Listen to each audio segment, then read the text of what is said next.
The hour-long protest aimed to raise awareness about the ongoing issues related to flight attendants' working conditions, and it comes ahead of ongoing bargaining talks between CUPE and its employer. So this is happening at Vancouver, at Calgary, Toronto, and Montreal. And I just heard we have some of our colleagues in Halifax as well standing in solidarity with us. Hundreds of Air Canada flight attendants line the curb of Terminal 1 as about 10,000 members of the Air Canada component of the Canadian Union of Public Employees overwhelmingly voted in favor of a strike mandate last week.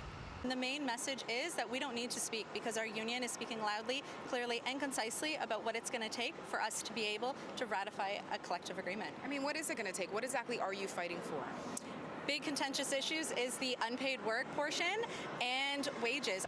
According to Elliot, flight attendants begin getting paid when the aircraft is in motion, and they stop getting paid when the aircraft stops, which she says tallies up to about 35 hours a month of unpaid work.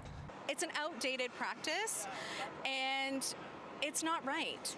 Any Canadian that shows up to work should be paid for all of their time at their full wage. One expert says another big component to this fight is the impact COVID has had on this industry. So you had 2 years in which airline pilots, flight attendants kind of had a huge knock to their salaries. But then you had something else, which is because they were actually under federal jurisdiction, those collective agreements that had expired during the pandemic were just rolled over, like extend them. And that put off things that should have been negotiated, because what else happened after the pandemic? Skyrocketed inflation. In a statement to City News, the airline says, in part, they remain focused on achieving a negotiated settlement with CUPE, one that recognizes the contributions of its flight attendants by making them the best paid in the country, and that their goal is to achieve this without any disruption to travel. At Pearson, many passengers say they too stand in solidarity.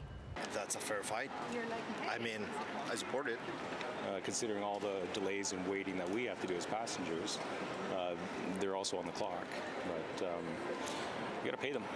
Negotiations between the two parties are ongoing as flight attendants could potentially walk off the job as early as Saturday, August 16th. At Toronto Pearson Airport, Rhianne Campbell, City News.